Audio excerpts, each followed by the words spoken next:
né? Outro dia eu vi alguém falando, não, agora tudo é autismo, né? E esse é um ponto importante para mim, porque eu atendo autistas, né? Já atendo autistas há muito tempo. Atualmente eu estou atendendo autistas adultos, né?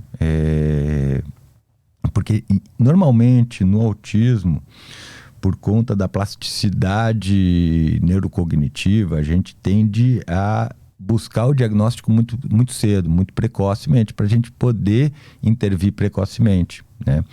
Mas acontece que o autismo é uma condição muito complexa, né? Por isso que a gente chama hoje de transtorno do espectro autista, né? Que é uma condição onde você pode ter uma diversidade muito grande de sintomas diferentes, né? Geralmente eles envolvem danos à comunicação, à socialização e padrões de comportamento repetitivos ou áreas de interesse muito restritas, né? Esse, digamos assim, é o contexto geral do autismo. Mas a forma de apresentação deles, os componentes que podem estar ali, o nível de autonomia que o indivíduo vai ter, isso varia muito. Então eu podia ter um indivíduo que, por exemplo, na infância, precocemente, os sinais de autismo dele não estavam tão claros.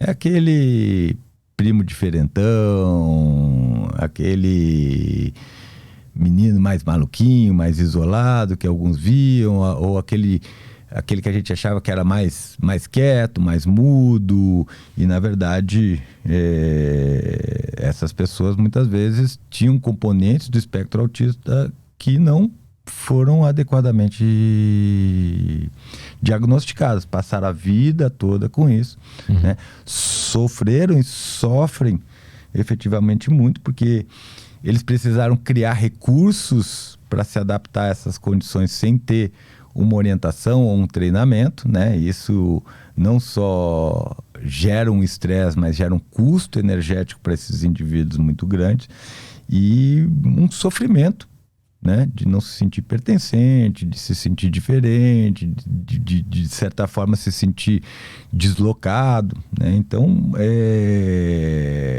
muitas pessoas, principalmente hoje na faixa dos 30, 40 anos, viveram a vida toda dentro do espectro autista sem receber um diagnóstico adequado, né? E é muito bacana quando a gente consegue fechar um diagnóstico tardio desses, que parece que a vida do indivíduo começa a fazer sentido, né? Eu ouço isso com uma certa frequência, pô, agora as coisas fazem sentido para mim, faz sentido porque eu sentia isso, porque que era assim, porque que era dessa maneira, né?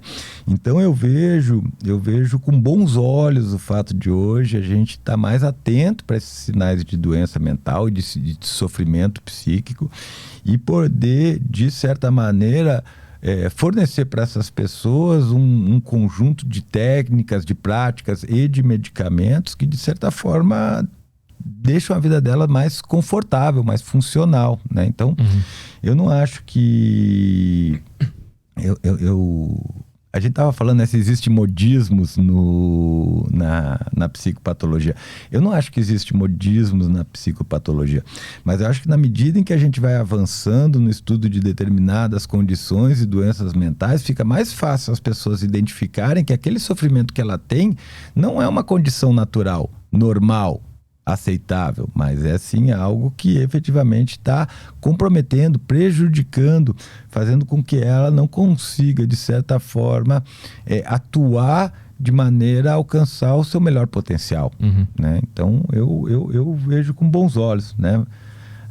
Que nem eu falei para você, na década, e eu falo isso pela minha experiência clínica, porque eu não sei se outros psicólogos vão ter isso, no final da década de 90, início da década de 2000, transtorno de pânico, mas de lá para cá a depressão começou a ser muito melhor diagnosticada, né? A gente teve uma melhora muito grande do diagnóstico de depressão e também uma melhora do tratamento na depressão. Hoje nós temos muito mais recursos para tratar a depressão, assim como os transtornos da ansiedade de uma forma geral, e aí a gente bota ansiedade generalizada, fobias específicas, os transtornos obsessivos compulsivos. Hoje a gente fala do espectro obsessivo compulsivo, do espectro bipolar, o TDAH, né? Todas essas condições que já existiam, elas de certa forma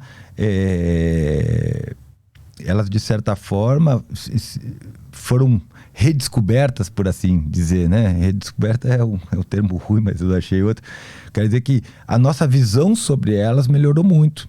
Uhum. Né? A forma como nós olhamos para o sofrimento humano mudou muito nesses últimos anos, e isso possibilitou com que a gente tivesse diagnósticos mais precisos, tivessem tratamentos mais adequados, encontrássemos, de certa forma, soluções para pessoas que nem sempre conseguiam entender ou compreender porque elas tinham determinadas dificuldades. Então eu vejo como um avanço assim, né?